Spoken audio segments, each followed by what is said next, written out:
Good evening student, कैसे हैं आप सब। आशा करती हूँ आप सब बहुत अच्छे होंगे। जैसे कि हम ज्योग्राफी की आज तीसरी क्लास ले रहे हैं।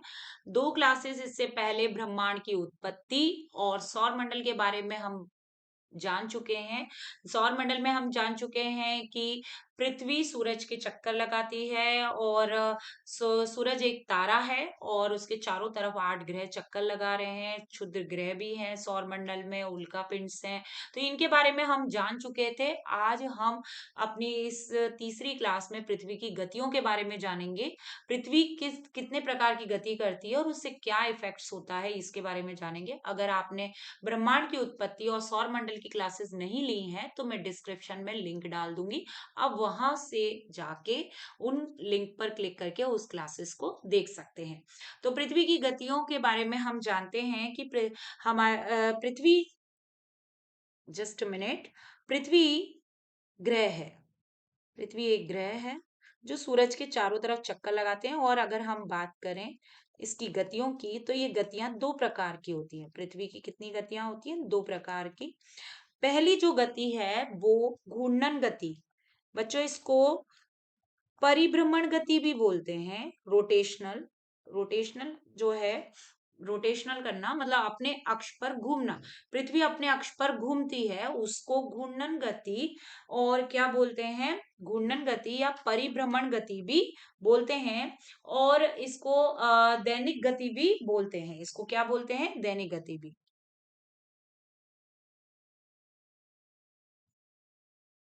दैनिक गति भी कहा जाता है। दूसरी जो गति है वो है परिक्रमा। परिक्रमा मीन्स होता है रिवॉल्यूशन, यानी कि अ, किसी चीज की परिक्रमा करना। और पृथ्वी सूरज के चारों ओर घूम रही है, यानी परिक्रमा लगा रही है, एक चक्कर लगा रही है। तो चारों तरफ घूमना, चक्कर लगाना ही परिक्रमा कहलाता है। और ये परिक्रमा, रिवॉल्यूशन, ये पृथ्वी करती है सूरज के चारों ओर। और इसको हम वार्षिक गति भी कहते हैं। क्या कहते हैं? वार्षिक गति। मैं यहाँ पे आपको बता देती हूँ। ये वार्षिक गति। अब ये दो प्रकार की गतियां हमारी पृथ्वी दिखाती है। अब इसमें हम एक चीज समझेंगे। मैं यहाँ पे जस्ट मिनट पेन बदल लेती हूँ। देखिए, तो अब इसको देखिए, घूर्णन गति, परिभ्रमण गति के बारे में मैं आपको बताऊं तो यहाँ पे आप समझिए, जैसे ये पृथ्वी है और पृथ्वी चा अपनी अक्ष पर घूमती है। रोटेशनल जो दिखाती है पृथ्वी, वो वेस्ट टू ईस्ट दिखाती है। यानी कि पृथ्वी, जैसे ये पृथ्वी है, आप देखेंगे यहाँ पे पश्चिम से पूरब दिशा की तरफ घूमती है, यानी कि एंटी क्लॉकवाइज, यानी पश्चिम दिशा से पूरब दिशा की तरफ वो अपनी अक्ष पर पृथ्वी घूमती है बच्चों। और ये पश्चिम से उत्तर की दिशा में घूमने की वजह से हवाओं का रुख और ये सब हम आगे की क्लासेस में पढ़ेंगे अच्छे से। क्यों इफेक्ट होता है, इसके घूर्णन की वजह से ये इफेक्ट होता है। तो आप है ना, इसके घूर्णन जो होता है, आपको ध्यान रखना है कि पश्चिम से पूरब दिशा की तरफ होता है पृथ्वी का घूर्णन। और ये घूर्णन जो एक चक्कर है अपनी अक्ष पर, यानी अपनी अक्ष पर एक घूर्णन जो पूरा करना, वो 23 घंटे और 56 मिनट में पृथ्वी पूरा करती है। 23 घंटे और 56 मिनट में पूरा करती है। और ये जो 56 मिनट, आपको देखिए, आप एक अंदाजे में जानते हैं कि आप बोलेंगे कि मैडम भाई पूरे दिन भर में 24 घंटे होते हैं, ये 23 घंटे 56 मिनट क्यों? तो ये 23 घंटे 56 मिनट आप देखेंगे कि सौर दिवस और नक्षत्र दिवस अभी इनके हिसाब से होता है। पर मैं आपको छोटे से एक तरीके से मैं बता देना चाह रही हूँ कि आप 23 घंटे 56 मिनट एक नक्षत्र की तरह से है। और नक्षत्र दिवस बोलते हैं इसको।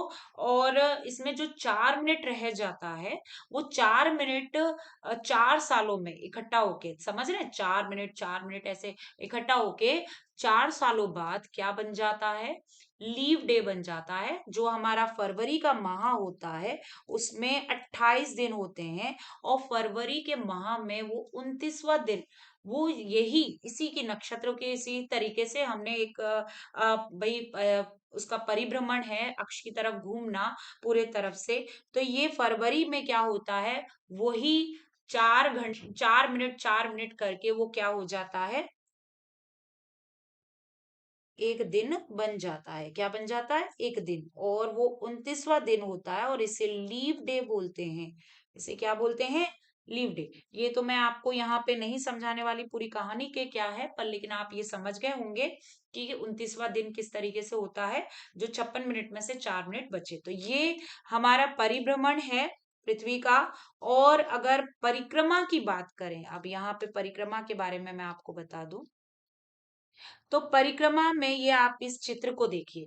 आप देख रहे हैं कि पृथ्वी सूरज के चक्कर लगा रही है और एक अंडाकार वृत्त वृत्त में लगा रही है। दीर्घ वृत्ताकार जो पथ है, ये एक अंडाकार पथ है, और ये अंडाकार जो पथ है, इसको दीर्घ वृत्ताकार पथ भी बोलते हैं। और इस पथ में आप देखेंगे कि पृथ्वी चक्कर लगाते हुए सूरज की क्या है, दूरी, अधिकतम दूरी पर भी आ जाती है और इसके पास भी आ जाती है।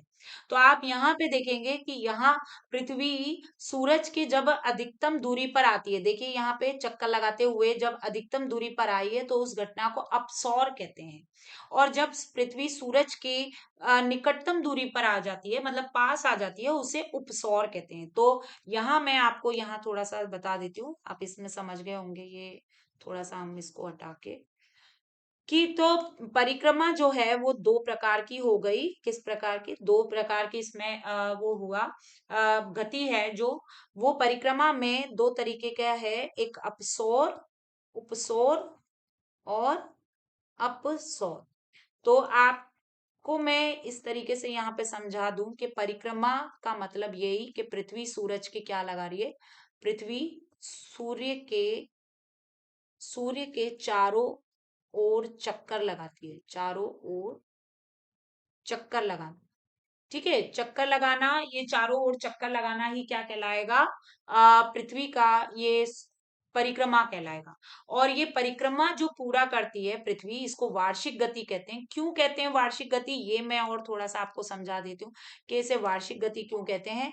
तो ये जो परिक्रमा है, वही देखिए, अभी मैंने यहाँ पे जैसे आपको घूर्णन दैनिक गति में बताया था कि 23 घंटे 56 मिनट में पूरा कर रही है, 56 मिनट। ठीक है, तो ये 56 मिनट, यही एक वार्षिक गति में आप देखेंगे यहाँ पे। तो 24 जो 23 घंटे 56 मिनट है, वही करके 365 दिन, और 365 दिन पूरे वर्ष का। और यही जो 4 मिनट का 56 मिनट, 56 मिनट का जो 4 दिन का उसमें रह जाता है, तो वो 4 मिनट का यही सारी चीजें करके 6 घंटे बच जाते हैं। यानी ये 6 घंटे, अगर आप 6 का गुणा करें तो 4 से तब आ जाएगा आपका 24।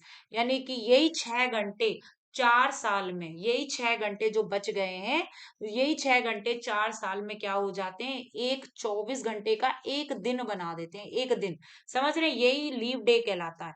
तो आप ये समझ गए होंगे कि पृथ्वी अपना वार्षिक पूरा कितने उसमें करती है, 365 दिन 6 घंटे में पूरा करती है, वार्षिक गति। तो ये वार्षिक गति जो है, वो उसमें दो प्रकार की घटना दिखाती है, उपसौर और अपसौर। अप माने दूरी होता है, फैलना, दूरी। तो और उप माने पास आ जाना, निकट। तो पृथ्वी जब सूरज के क्या आ जाती है, निकट आ जाती है, वो पृथ्वी सूरज के जब निकट आ जाती है, तो वो निकटतम जो दूरी होती है, वो उपसौर कहलाती है। आप ये समझ गए होंगे कि वो क्या कहलाती है, उपसौर। और अपसौर क्या है, पृथ्वी की अधिकतम दूरी, यानी जब सूरज से यहाँ आप चित्र में समझ रहे होंगे, सॉरी, यहाँ आप चित्र में समझ रहे होंगे कि सूरज जब पृथ्वी सूरज से क्या हो जाती है, अधिकतम दूरी पर हो जाती है, तो वो अधिकतम दूरी अपसौर कहलाती है। तो ये आप समझ गए होंगे कि उपसौर और अपसौर। पर ये घटना कब घटती है, तो उपसौर की घटना 3 जनवरी को घटती है। 3 जनवरी को पृथ्वी निकट होती है सूरज के, आप समझ गए होंगे। उप अपसौर में, ये अपसौर की जो घटना है, ये बच्चों, ये जो अपसौर की घटना है, वो अपसौर की घटना आपकी जुलाई में घटती है। ठीक है, आप समझ रहे हैं, ये घटना जुलाई में घटती है। और ये जुलाई में घटती है 4 जुलाई। ठीक है, ये 4 जुलाई को ये घटना घटती है अपसौर की, जब पृथ्वी सूरज से अधिकतम दूरी पर होती है। तो ये आप ये समझ गए होंगे, 3 जनवरी को आपको ध्यान रखना है, क्योंकि ये पेपर में पूछा गया है। और 4 जुलाई को आपको ध्यान रखना है, ये भी पेपर में पूछा गया है। तो अपसौर और उपसौर समझ में आ गया होगा आपको। नेक्स्ट अभी